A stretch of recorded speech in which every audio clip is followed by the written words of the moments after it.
Hola, ¿qué tal? Bienvenidos y bienvenidas todas y todes a la inauguración de Cortos en Grande 2020.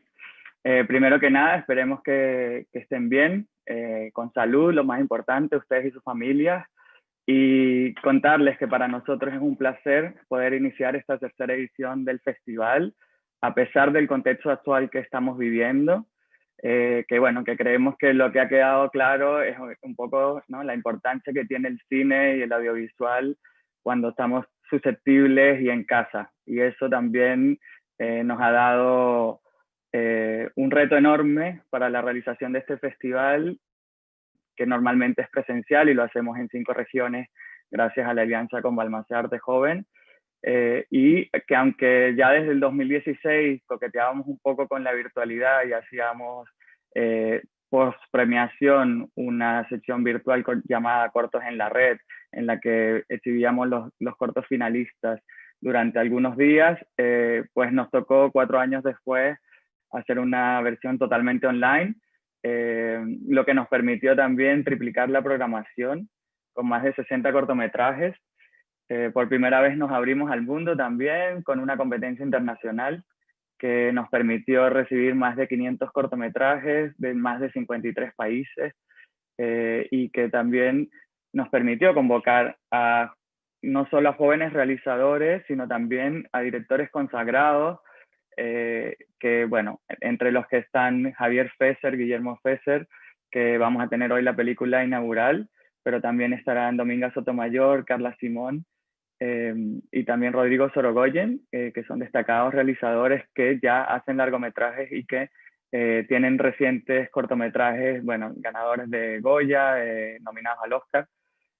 Creemos que también es una programación este año muy completa, porque además pudimos incluir todos los cortometrajes chilenos que han sido seleccionados y premiados en festivales muy importantes como Berlín, como San Sebastián, como Locarno, entre otros, ¿no? Y también los festivales nacionales.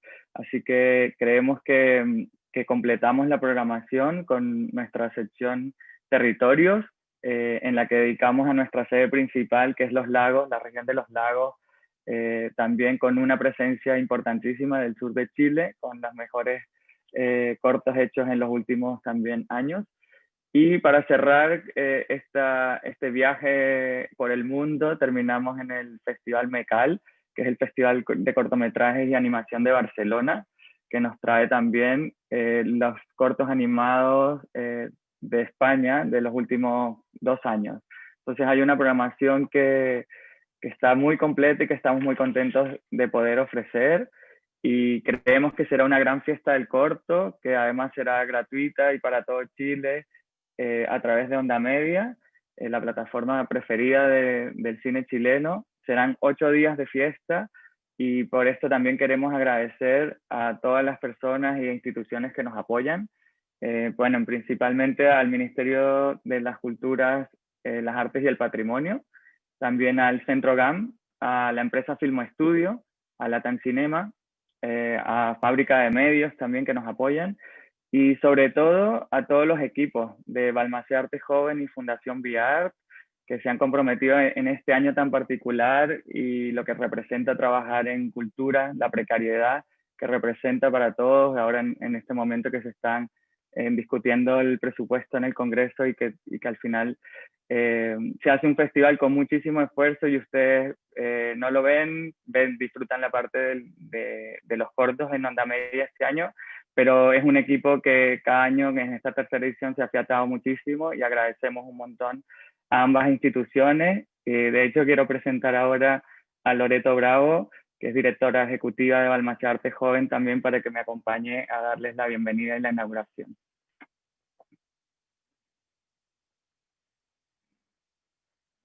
Gracias, José. Yo quiero partir, por supuesto, dándole la bienvenida a todos y todas quienes nos acompañan, pero sobre todo felicitando a José Gil, porque hay grandes proyectos que si no tienen un corazón, no avanzan. Y creo que en un año tremendamente difícil, para todo el mundo, en lo de salud, en lo de trabajo, pero también en lo personal. La Fundación VIAR, con este corazón que José ha logrado realmente un crecimiento de este festival del cual nos enorgullece ser socios y socias.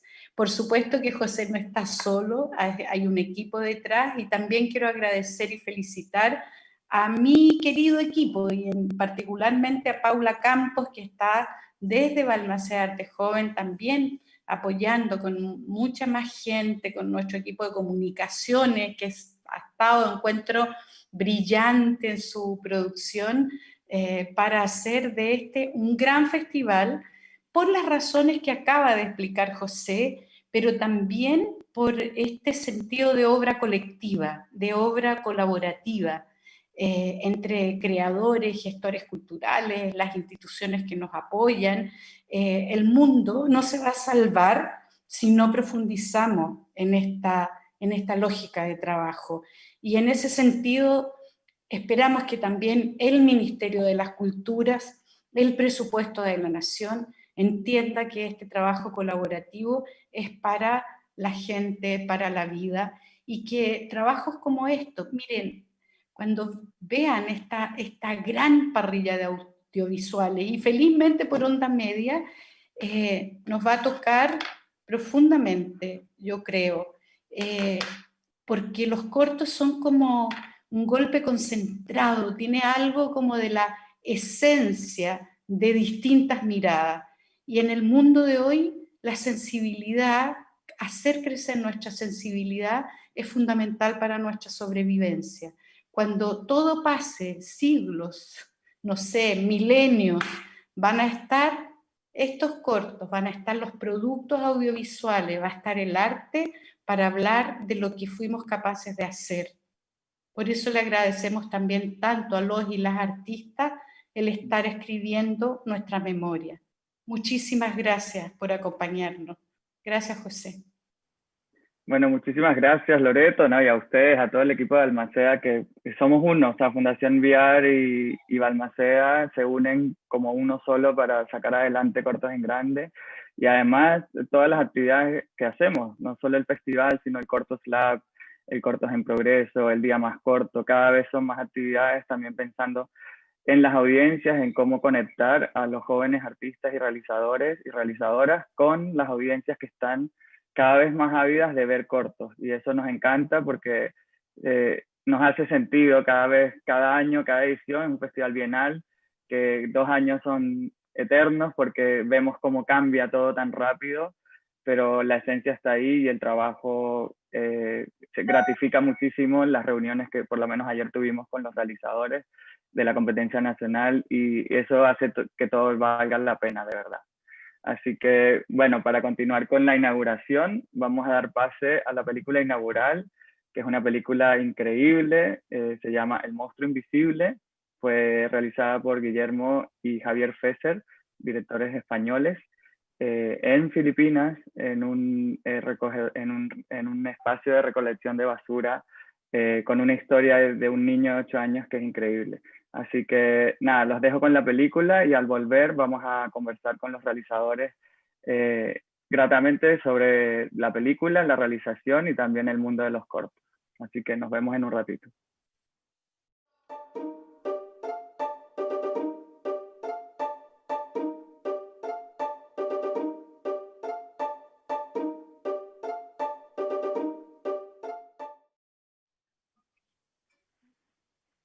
Bueno, y volvemos a la inauguración después de esta increíble película, que bueno, creo que todos tenemos una basurita en el ojo en este momento, y agradecemos un montón este trabajo.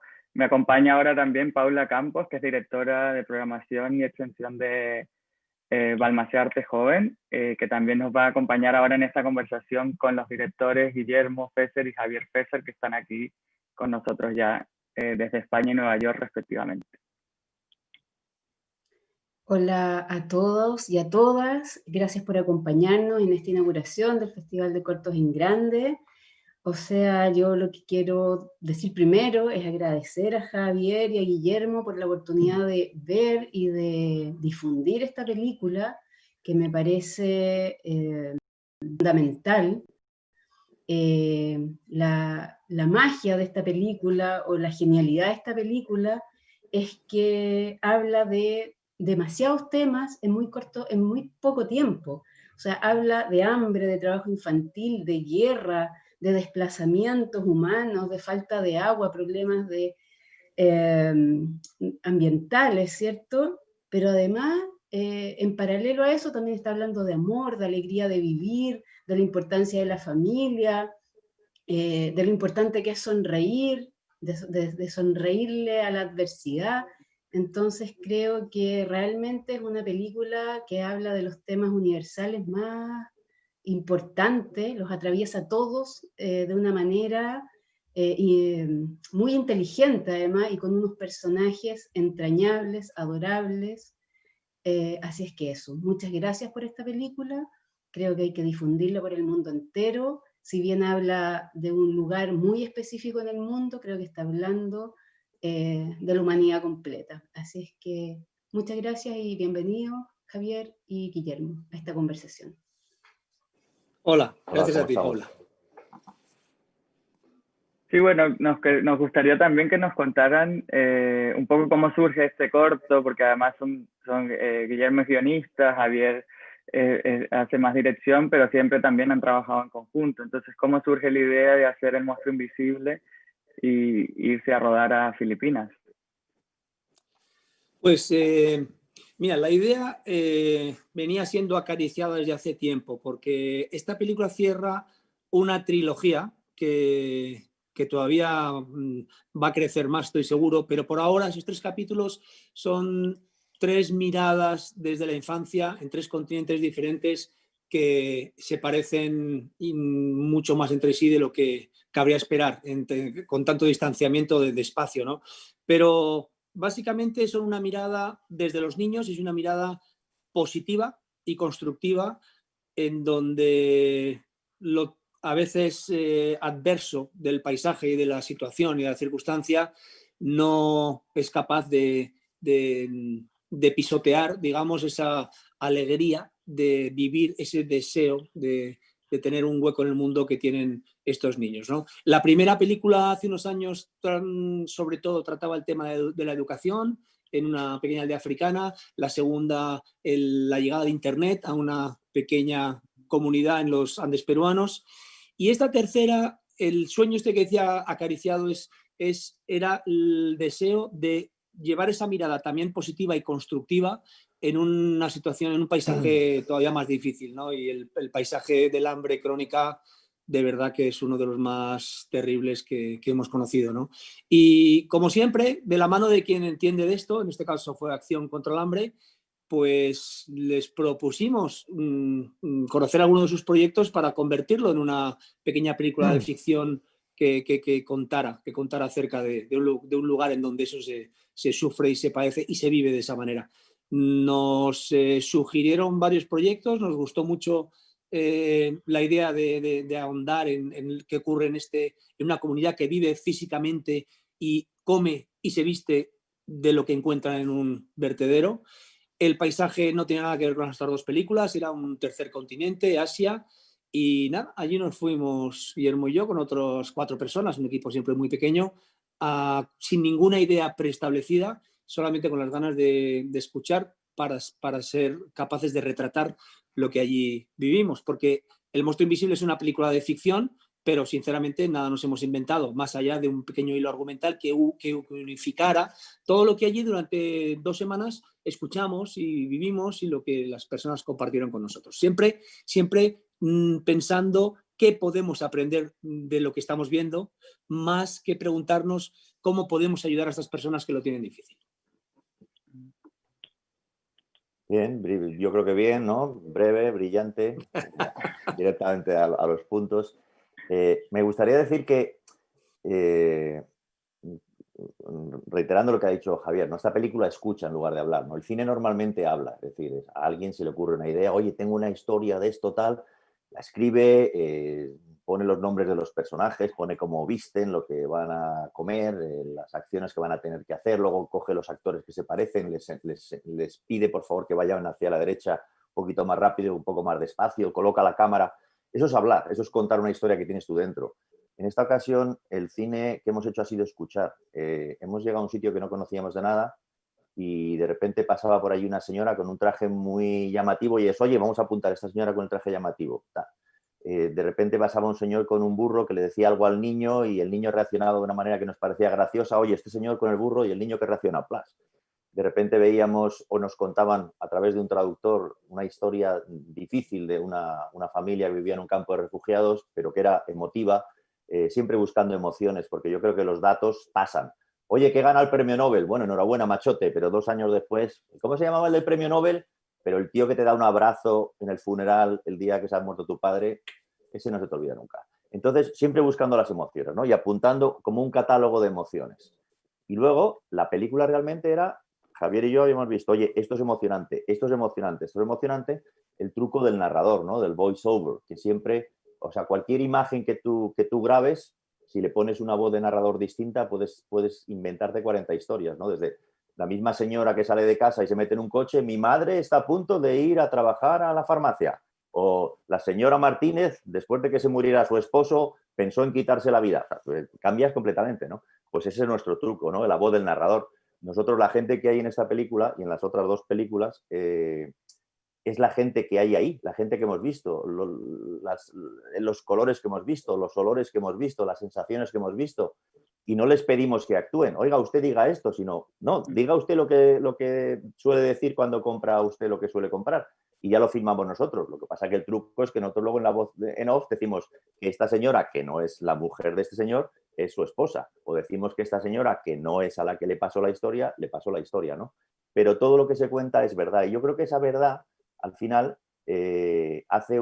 siendo historia de ficción, hace el papel de lo que a mí me gusta de los documentales, ¿no? Y es que te llevan a lugares que tú no puedes ir o que tú no sabes ir y te meten en sitios en los que tú nunca pensabas que ibas a estar y sobre todo te ponen patas arriba los estereotipos que tenemos, ¿no? Porque, y de esto podemos hablar más adelante para no alargarme mucho, pero esta película está hecha para Acción contra el Hambre porque se supone que teníamos que haber derrotado ya ese terrible problema que es la hambruna. Estamos en el siglo XXI y todavía no lo hemos conseguido, ¿no? Luego, estamos en unos estereotipos de cómo combatir el hambre que no funcionan. Ojalá, viendo esta película y otras herramientas, los niños de hoy en el colegio puedan debatir sobre qué es el hambre, cómo se combate el hambre, y sean esos niños que ven la película hoy los que puedan el día de mañana decir con gran orgullo que el hambre en este planeta ya no existe, ¿no?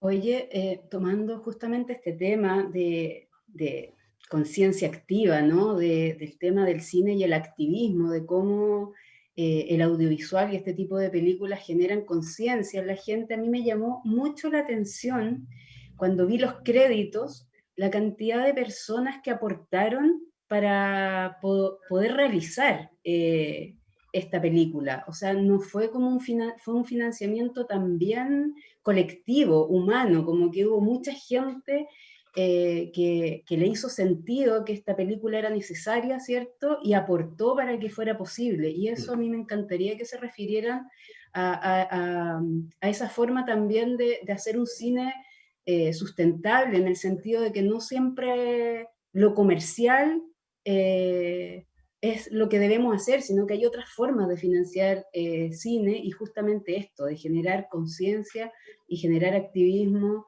a través del cine y el lenguaje cinematográfico. Esa es, Paula, una vía, pero tengo que confesar que en nuestro caso no fue exactamente así. La película la íbamos a hacer de una forma o de otra y el dinero se iba a conseguir de una forma o de otra. Todavía no estaba financiada al 100%, luego hacía falta toda la postproducción, pero no, lo que ocurrió es que Guillermo y yo, y también Luis Manso, el productor, en el mismo vertedero, uno de los últimos días de rodaje, los 3 sentimos a la vez, tuvimos como el mismo pensamiento, el mismo sentimiento, que es qué suerte tenemos de estar aquí. Qué suerte tenemos de poder colaborar en este grito contra el hambre. Y qué bonito sería compartir esta suerte.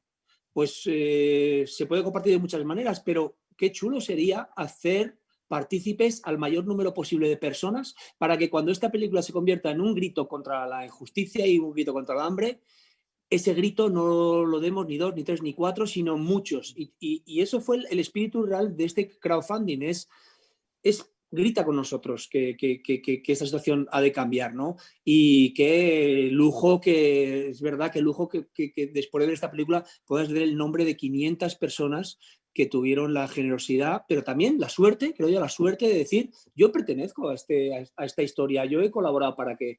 Y efectivamente la película se pudo financiar con esa ayuda, pero se iba a hacer de todas maneras, nació de verdad el deseo de que este regalo que nos está dando la vida también lo notábamos que había que compartirlo. Yo creo por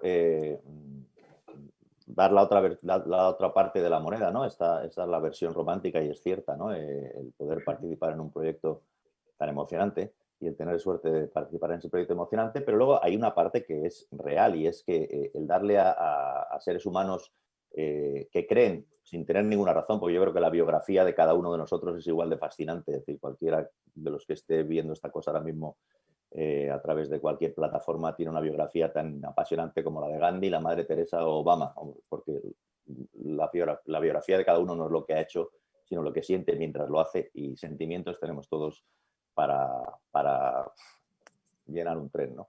Pero es cierto que hay mucha gente que nos sentimos pues que al final no somos nadie, joder, pues sí, que están los directores de cine, que están los actores, que están los políticos, que están los industriales, tal, y al final nosotros no, somos mosquitas muertas, ¿qué tal? A estas mosquitas muertas, que no lo son, pero que no han descubierto todavía que no lo son, darles la posibilidad de estar en los créditos de una película es súper interesante. O sea, ya en esta financiación a la que te has referido, había un formato que yo creo que es explorable para el mundo del cine. Y es, no le diga a usted, deme un poco de dinero y si gano le doy un porcentaje, déjeme usted estar entre los productores y que yo vea y le pueda enseñar a mi tía Felisa y a mi cuñada y a mi novio y a mi perro o con quien viva, que al final salgo ahí, Florentino Gómez, productor. Y es que, o sea, la sensación de sentirte alguien o algo importante es algo muy importante, o sea, es algo crucial para todos los seres humanos. Algunos tenemos la suerte de que estamos en el campo público y nos dan palmaditas, quizás a veces más de las que necesitamos, pero hay mucha gente que no le dan nunca esa palmadita. Esos niños de Filipinas que hemos visto no reciben nunca una palmadita. Esta película para ellos es una palmadita, pero ya no hablo por la película y porque la vean en festivales como en Chile y porque ganen premios de ganar, porque durante un mes, así como ellos nos enseñaron tantas cosas, estos niños recibieron abrazos durante un mes que no habían recibido, recibían un achuchón y una caricia en el pelo que en su vida habían recibido. O sea, que la cosa va y viene, ¿no? Y te das cuenta, y al final, volviendo a lo que quería anunciar al principio, que a veces el problema del hambre no se resuelve dando un bocadillo o una colección de plátanos, ¿no? Que es lo de hoy para hoy, sino que a lo mejor se hace dándole un abrazo a esta gente para devolverle su dignidad y para que ellos cuando vayan a una entrevista de trabajo se crean alguien y se crean que pueden conseguir ese puesto de trabajo, ¿no? Para que cuando vayan por la calle vayan mirando hacia arriba y no vayan mirando ya esperando que les den una colleja, ¿no? Entonces, ese círculo de la pobreza, es esa manera que muchas veces hemos escuchado, ¿no? De que el pobre se lo merece porque al final en un sistema de oportunidades iguales no lo aprovechan, que el pobre es vago, que el pobre es tal. Vamos a ver, o sea, a toda esta gente que alguna vez ha dicho, joder, yo me he dejado la vida para estar donde estoy, pues ellos también. A toda esa gente que se ha dejado la vida para estar donde están, yo le pregunto, ¿podemos sentarnos 5 minutos y decirme en qué familia naciste, de qué raza eres, en qué barrio naciste, quiénes eran tus padres, qué educación recibiste, qué facilidades tuviste para trabajar? En fin, y al final vemos que tampoco todos estos que se han dejado la vida se la han dejado tanto, que al final estamos todos igual. Y es que a algunos se les da oportunidades y a otros no. Entonces, porque mira, ese basurero de Papandayán, si le pones agua corriente y les pones guantes y botas, es un centro de reciclaje tan puntero como el que tengo yo aquí en Kingston, New York, detrás de mi casa. O sea que al final, con muy poquito cambiamos el concepto, ¿no? O sea, y eso es lo importante de películas como esta, romper los estereotipos de que la pobreza es esto, ¿no? No somos longilíneos como la cola de un león, somos muchas cosas. Se puede ser pobre y digno, se puede ser gordo y tonto, se puede ser muchas cosas al mismo tiempo, no es solamente una cosa. No, y esos 500 nombres, también a lo que me refería, es que de alguna manera hace tomar conciencia que somos todos y todas responsables de que esa situación cambie. No es privilegio de algunos poderosos que digan vamos a hacer las cosas diferentes, sino que todos tenemos que ser parte de ese cambio. Creo que eso es fundamental entenderlo, por eso a eso me refería con el tema de activismo, cine y activismo, ¿no? De cómo hacernos parte de estos llamados y de estas grandes causas que son humanitarias, ¿no? Eso.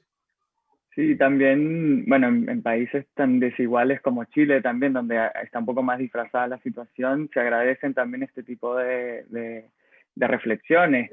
Y ya más entrando en el tema de realización, creo que eso también es muy interesante para nuestro público, entender un poco cómo se hace este corto, que al principio es como un documental con unos valores de producción altísimos, por lo que vimos, y también tú comentas ahora que eran solo 4 personas que fueron y que se instalaron. Entonces, como a nivel de realización, me gustaría que me contaran un poco, nos contaran un poco, y también después cómo hicieron para hilar esas historias, porque está bien, como dices tú, Guillermo, grabaron y después fueron armando esta historia, pero ¿cómo fue esta realización? ¿Cuántos días estuvieron? Y cómo lograron también después un montaje que se entendiera y que tuviera sentido.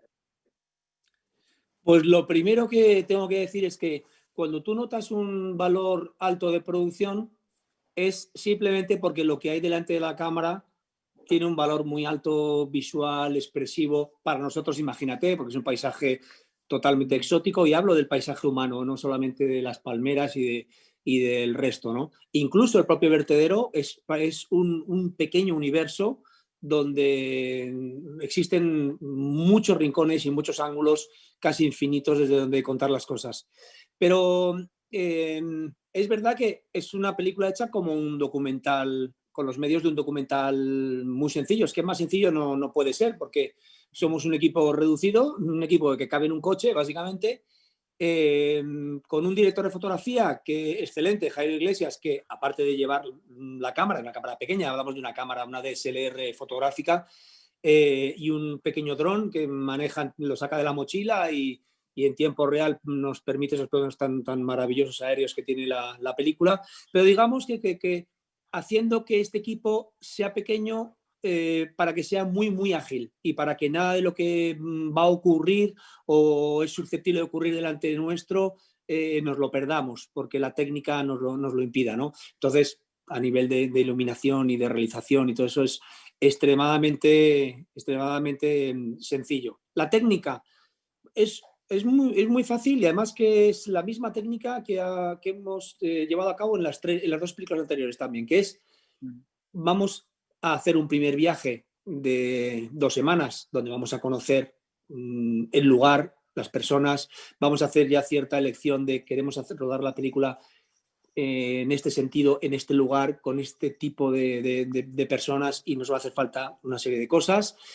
Y al cabo de un tiempo, no sé, 2 meses, 3 meses, pues con esas necesidades muy básicas y muy primitivas establecidas, volvemos ya a ese equipo pequeño. Ahí estuvimos, no sé si recuerdo mal, Guillermo, estuvimos 2 semanas o 10 días antes de empezar a rodar. Escribiendo el guión, sí, escribimos el guión, yo creo que fue una semana o una semana larga. Sí, una semana. Habíamos visto en ese viaje primero que dices tú, los elementos que antes narraba yo, pues el señor que sale con el burro, la señora que tal, nos habían contado historias, pues la historia del campo de refugiados, de la madre que vivía en Marawi, perdió el marido y ahora viven allí. Bueno, habíamos conocido varias cosas, y entonces, mientras hacíamos una doble labor, por un lado Luis Manso, el productor, iba buscando que esa gente realmente estuvieran a favor de la película, cosa que luego podemos comentar, lo alucinante que es para un director de cine tener toda una zona a favor, o sea, porque cuando supieron que era una película no para mostrarle al mundo que ellos eran unos desgraciados viviendo en mitad de la mierda, sino que eran una gente digna, que tenían una cultura digna, y que lo que pedían es un poco de ayuda al mundo, y que a través de esta película quizás lo consiguieran, pues es que era alucinante. Tú vas por la calle, pasaba una moto con un paraguas de colores, decías, oiga, perdone, ¿le importa? Se quedaba y te daba la moto, vamos, un día 3 o 7. necesitamos rodar una escena de haciendo comida. Te digo, o sea, Javier es que tiene razón, es que éramos 4 personas haciendo la película. ¿Cómo vas a hacer comida? Pues llamabas a la puerta de la casa, oiga, ¿ustedes, ¿les importa que veamos la cocina? No, pasen. ¿Les importaría hacernos una comida? Y ya de paso se ponen ustedes esos trajes regionales tan bonitos que tienen para comer, sí, tal. Es que era alucinante. Es que, vamos, yo no creo que un director haya tenido la facilidad de rodar y decir lo que quisieras. El gato ese aquí, pum, ya estaba el gato. Bueno, claro, es que realmente es una superproducción, porque aunque los costes básicamente son los viajes, los desplazamientos, la postproducción o la música que ha hecho falta, pero pocas cosas, en el fondo, si quisiéramos, si tú escribes un guión en donde ocurre eso y necesitas buscar a las personas, los escenarios, el atrezo y todo lo que tiene que suceder, pues es que eso es realmente una superproducción. Claro, cuando hablas de coste de la película, habría que ver todos los que han intervenido que no han tenido una remuneración económica por ese trabajo, habría que añadirlo a un presupuesto hipotético, ¿no? Pero sí, es una superproducción en el sentido de que tienes a tu disposición personas que tienen una entrega del 500% y que te abren las puertas de su casa hasta el fondo y que te lo permiten todo y que te lo dejan hacer todo, ¿no? Pero hay yo creo, una característica, hablando de la realización de la película, que tuvimos que poner en práctica, que es fundamental, y es que tienes que estar, o sea, es la actitud con la que ruedas una película de estas. Nosotros tenemos la ambición y el deseo, la determinación de hacer una ficción que tiene una serie de reglas y que, bueno, que no significa, no es un documental que vas a grabar y luego ya lo montarás. Esto es una ficción con su récord emocional y con todo lo que conlleva una historia así. Pero la actitud que tuvimos los directores es la siguiente. Nada de lo que tienes planeado va a suceder exactamente como tú lo has planeado. Es que eso no va a ocurrir. No va a estar la persona que tú quieres en el sitio que tú quieres y va a decir lo que tú quieres. Eso no va a pasar. Pero lo que va a pasar va a ser mucho mejor que lo que tú querías. Pero tienes que tener eso muy claro, porque si te desesperas porque las cosas no pasan como lo has previsto la noche anterior, pues estás perdido. Pero si estás abierto y tienes un equipo que tienes agilidad para moverse con la rapidez del rayo, para no perderte lo que está pasando, pues te traes un material que es oro líquido y que luego te pones a montar y que te da muchísimas posibilidades porque realmente es rico y es valioso. Ese yo creo que es la clave de dirigir un proyecto de este tipo, ¿no? Tienes que estar abierto a todo y quizás nos trajimos una película de media hora de ficción, pero a mitad del rodaje tampoco sabíamos, Guillermo y yo, si nos íbamos a traer una película musical de hora y media. No lo sabes. O vas a traer 4 píldoras muy potentes de 1 minuto cada una, testimoniales. No está muy claro, pero sabes que va a ser interesante porque todo lo que está circulando por delante de la cámara y del micrófono lo es. Así que... Una vez más, yo creo que es el plano de las emociones, ¿no? Un director de cine que no haya escrito su propio guión, que viene siendo lo normal en muchos sitios, no especialmente en nuestro país, en España, donde los directores se suelen escribir su propia película, pero donde yo estoy ahora mismo en Estados Unidos es lo habitual. Una de las cosas más difíciles de un director es entender no entender el guión que tiene delante, sino entender por qué se escribió ese guión. Cuando tú entiendes por qué se escribió el guión, entonces tienes una libertad muy grande de interpretarlo, que es lo que teníamos nosotros. Quiero decir, si tú en el guión tienes página primera, una niña de 3 años está viendo un desfile de un circo, pasa por delante el elefante y al pasar por delante el elefante le toca la trompa y se emociona. ¡Pum! Cortamos. 10 años después es domadora de circo. Bueno, si luego tú te encuentras que no tienes elefante, que no tienes presupuesto para el elefante, ¿qué haces? ¿Lo ruedas con un perro verde? Pues no tiene la misma emoción. Pero si tú entiendes por qué ha escrito esa escena, que la ha escrito para poder decir 10 años después, ya es domadora de circo, te da igual que esa niña pase por una calle, vea un póster de un elefante que vale 30 céntimos, se quede parada, la madre le tire del brazo y ella siga señalando al elefante. 10 años después, domadora de circo. Es lo mismo. Entonces, quiero decir que si tú tienes claro en el guión, que yo creo que es lo que tenemos claro, las emociones que habíamos visto, que nos habían hecho disfrutar de ese basurero y queríamos transmitirla, pues aunque nosotros teníamos a la niña pequeñita que hacía no sé qué, si luego no está la niña, esa misma emoción la transmites con una cometa o la transmites de otra manera, ¿no? Entonces nos íbamos sorprendiendo nosotros mismos y la verdad que es divertido porque el cine, que suele ser muy bonito cuando te sientas en la butaca a verlo, pero muy sacrificado cuando lo estás filmando porque son muchas responsabilidades y muchos temas técnicos y muchas cosas que tienen que encajar que producen ansiedad. cuando esa ansiedad de alguna manera se disipa, porque estás casi más en una cacería buscando a la presa con prismáticos que realizando un plano metódico, disfrutas mucho más. Yo creo que este rodaje lo disfrutamos en muchas dimensiones de una manera excepcional. Buenísimo. También Paula, no sé si sufrimos, tienes una pregunta más. Perdón. También sufrimos, Guillermo, porque cuando las cosas salen bien nos vamos olvidando, pero las jornadas de rodaje en aquel vertedero, sobre todo los primeros días, fueron especialmente duras físicamente, pero muy duras emocionalmente. Nosotros retratamos cosas en la película que no conocíamos. El primer día de rodaje en el vertedero, durante la filmación, rodando, es la primera vez que nosotros vimos a una niña rebuscando entre la basura, encontrando unos huesos de pollo y comiéndoselos. O sea, es que nosotros no nos imaginábamos que eso iba a ocurrir. O sea, y estábamos rodando en ese sitio que habíamos ido a conocer, me habían contado, pero básicamente nosotros estábamos empezando a hacer un retrato de unos niños que buscan entre la basura material para reciclar. Y no, de repente la realidad, con la cámara grabando, te dice que es que estos niños desayunan, comen y cenan en el vertedero y se visten en el vertedero, y si encuentran algún alambre con el que hacer un juguete viene del vertedero. Son momentos, aparte de que físicamente los desplazamientos eran muchos, porque estamos en un sitio con toque de queda, estamos en un sitio difícil, y estamos muy lejos de donde se rueda, no se puede salir si no es a la luz del día, tienes que regresar a tu lugar de origen antes de que se ponga el sol, y estás hablando a lo mejor de 2 o 3 horas de camino. O sea, fue pasábamos cine guerrilla total. 4 controles militares todos los días para llegar al vertedero desde el campamento donde estábamos. Y es cierto que yo recuerdo los primeros días, recuerdo 2 cosas, aparte de las que has mencionado. Una, nos costó yo creo que 2 o 3 días acostumbrarnos al olor, o sea, estar metido ahí y soportar ese olor sin que te provocara náuseas, ¿no? Y la otra cosa, que fue el momento en que yo creo que hicimos un clic, la organización Acción contra el Hambre nos había dado unos guantes y unas mascarillas para estar en el vertedero y tal. Claro, te metes en el vertedero con las mascarillas, los guantes, y de repente pasa por delante de ti una niña de 4 años descalza y con una camiseta nada más, hurgando la cosa, y claro, te tienes que quitar la mascarilla, los guantes, o sea, o te metes o no te metes, pero no vas a ir, o le das guantes a todos o no te metes tú con guantes, ¿no? Porque entonces no hay... Y ahí yo creo que se produjo un enlace entre nosotros y ellos, en el sentido de que nosotros estábamos ahí con ellos y ellos se dieron cuenta que no veníamos también como, ¿no?, cazadores de presas a hacerles fotos no disfrazados, sino que estábamos ahí metidos también, ¿no?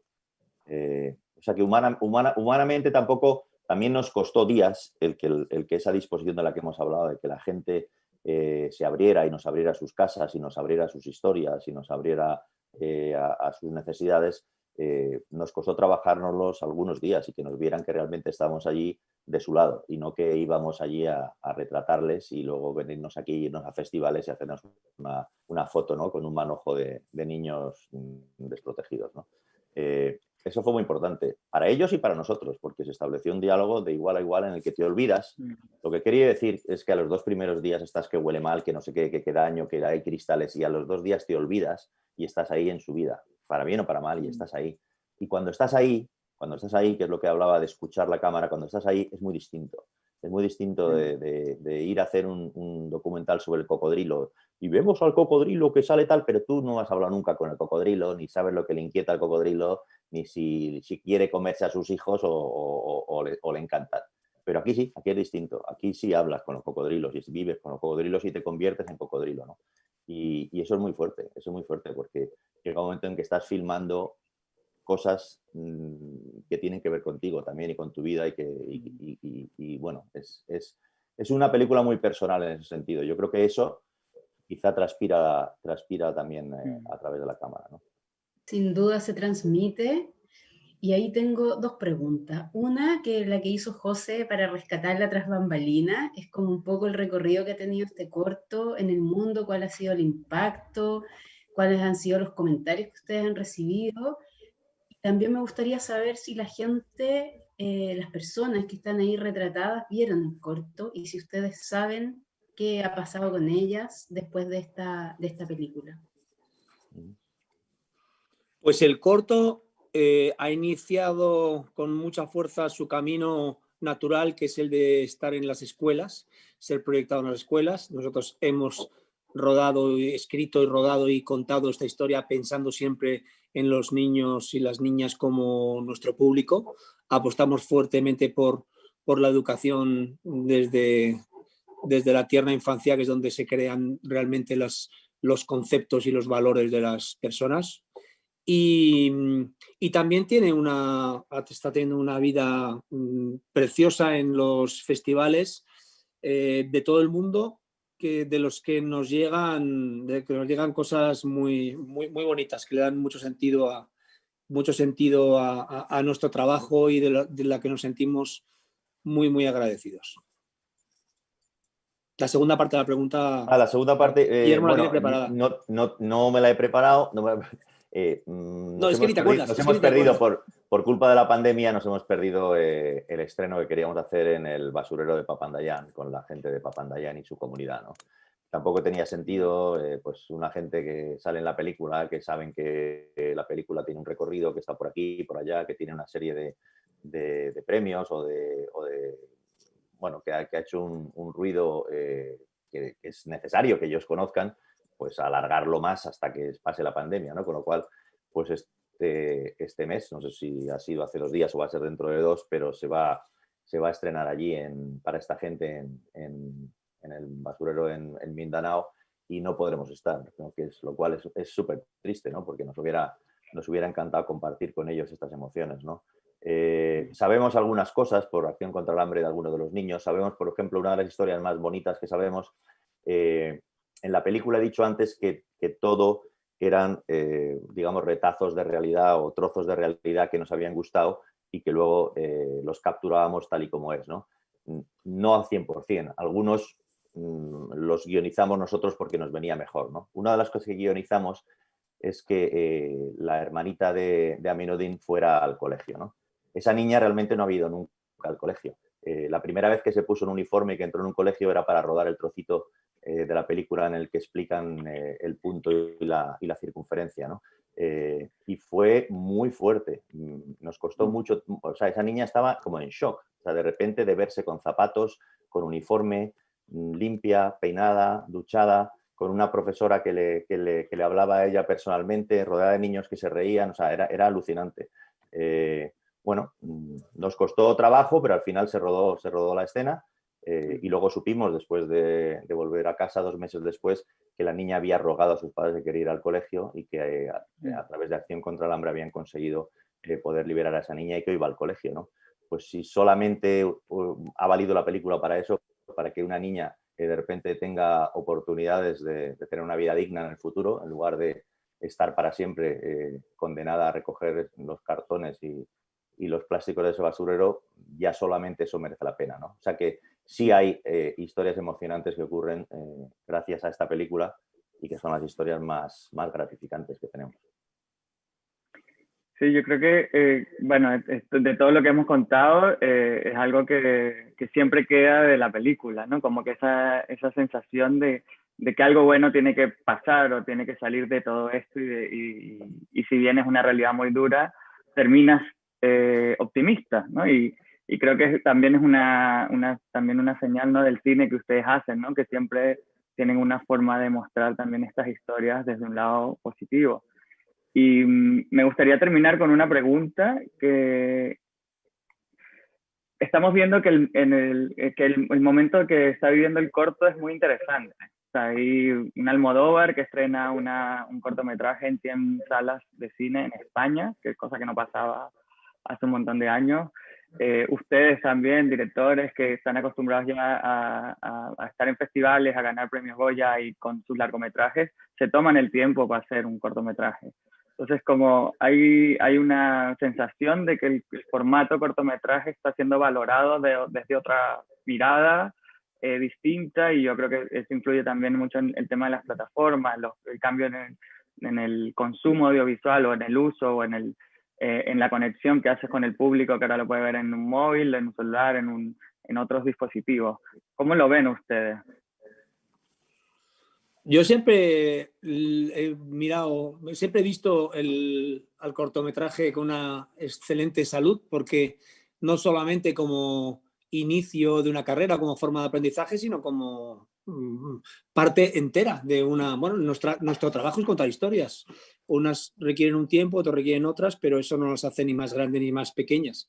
Y también, claro, aquí hablamos, como en el caso del Monstruo Invisible, no solamente de cortometraje porque tiene este formato, sino también de otra forma de hacer cine. Otra forma de hacer cine que está, digamos, fuera de la industria, es una forma de hacer cine en donde no interviene el factor presupuesto, el factor dinero, no interviene el factor de la crítica, ni de la taquilla, ni del éxito o del fracaso. Es otra forma distinta que nos hace sentirnos especialmente bien, porque es la oportunidad que te da la vida de, con tu experiencia, con esa otra parte de cine que haces, que donde está la taquilla, donde están los beneficios, donde están los premios, donde está otro mundo distinto, también te proporciona una experiencia, y esa experiencia es la que utilizas para, bueno, para devolver de alguna manera todo eso que estás recibiendo, ¿no? Y es una auténtica, es un lujo que con tu trabajo puedas hacer, como en este caso, puedas dar voz a otros, puedas hacer que otras cosas sean escuchadas, o puedas colaborar en algo que tiene que ver más con la parte social que con la parte de entretenimiento, aunque en nuestro caso no nos parecen esas dos cosas incompatibles. Por eso hacemos películas como estas, en donde te puedes entretener, te puedes reír, te puedes emocionar, te puedes pasar bien, pero además conocer otras realidades y irte a casa con una serie de preguntas en la cabeza. A mí me pasó... en mi carrera profesional en España, y mi carrera como periodista ha sido en la radio. En la radio, y obviamente cuando empiezas en un programa en la radio, pues tienes 0 oyentes, y luego poco a poco pues se va juntando algún despistado, y luego se lo comenta a su cuñada y se van sumando, ¿no?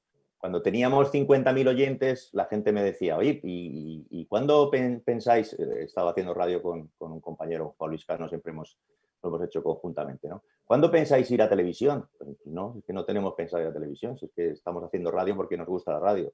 Cuando teníamos 100.000 oyentes, bueno, ¿y para cuándo el salto a televisión? No, pues es que no, si es que estamos haciendo radio. Cuando teníamos 1 millón de oyentes, bueno, ya irán ustedes a televisión. No, es que estamos haciendo radio. Quiero decirte que hay formatos, la radio, la televisión, el cortometraje, el largometraje, que son igualmente válidos. Entonces, es cierto que hay gente que le puede valer la radio como trampolín para la televisión. Hay gente que es cierto que le puede valer el cortometraje como trampolín para el largometraje. Ahí también es cierto que hay gente que el cortometraje es el traje a medida en el que él se expresa mejor, en el que cuenta historias de 23 minutos, no de 45, y cuenta historias pues, de un formato y no de otro, con un presupuesto o con otro, que se maneja mejor ahí, ¿no? Entonces, me parece un campo totalmente respetable. Luego, como ha dicho Javier, yo creo que cada historia efectivamente tiene su formato, ¿no? Hay historias que no deben pasar de una conversación de teléfono, y hay historias que necesitan toda una película para desarrollarlas, ¿no? Bueno, pero hay historias que lo que necesitan es un cortometraje. Entonces, como gente que nos gusta contar historias, cuando aparece una historia que lo que pide es un cortometraje, pues vas al cortometraje, ¿no? Y estas historias lo piden. Y también es verdad que dentro de nuestro mundo profesional suponen el hacer algo distinto, de una manera distinta, con un planteamiento distinto, y con una intención distinta, ¿no? que suele ser bastante positiva, con lo cual, bueno, pues se produce el bingo, ¿no? O sea, no hay nada mejor que trabajar disfrutando, ¿no? Cuando tú aprendes disfrutando es fenómeno, porque cuando solo aprendes te entra complejo de que soy un empollón, gafotas y tal, y que me estoy perdiendo la vida. Cuando solo disfrutas te entra complejo, soy un vago retrógrado aquí que no hago más que ir a conciertos y no estoy haciendo nada útil. Pero cuando aprendes disfrutando, caso de este cortometraje, para mí se produce el bingo total, ¿no? Y entonces ha sido una suerte cada vez que hemos tenido la oportunidad de colaborar en un proyecto de este tipo. Oigan, yo quiero agradecer esta conversación, creo que podríamos estar conversando 3 horas más, súper interesante, ha sido conocer además cómo se generó el corto y los lazos que ustedes crearon ahí. Me quedo con la historia de esta niña que fue por primera vez al colegio, Nosotros desde Balmaceda Arte Joven siempre decimos que puede ser un eslogan muy cliché, que el arte transforma, y es verdad, o sea, hay cambios en las biografías de las personas gracias al arte, y en ese sentido este cortometraje es un indicio, ¿no? Es una muestra de que eso sí ocurre. Así es que nada, un gusto conocerlo, muchas, muchas gracias, que les vaya excelente y ojalá nos podamos enterar de cómo vivieron el estreno los protagonistas de esta historia. Los vamos a Muchas seguir, gracias. les vamos a preguntar. Muchas gracias, Pues muchas Paula. gracias a vosotros. A ver si para Gracias dentro a de 2 usted. años estamos un poquito más jóvenes y podemos ir a concursar. Gracias por la generosidad y bueno, la voluntad por participar este año en el Festival Cortos en Grande. También a Guillermo. Internacional. Así que muchísimas gracias. Gracias a ti, José, Nos también. vemos. Adiós, José. Adiós, Paula. Nos vemos. Muchas gracias. Estén muy Y gracias bien. gracias a todos los que nos están escuchando y viendo. Un abrazo. Nos vemos. Chao. Adiós, Que adiós. estén bien. Adiós, hermano. Adiós. Hasta Hasta luego, Javier. Hablamos. Adiós, adiós.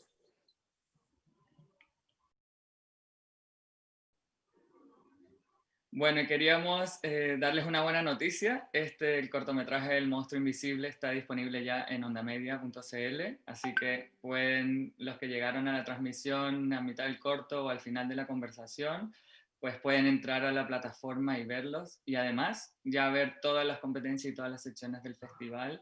Al fin llegamos a este momento en que el público puede acceder a todos estos contenidos.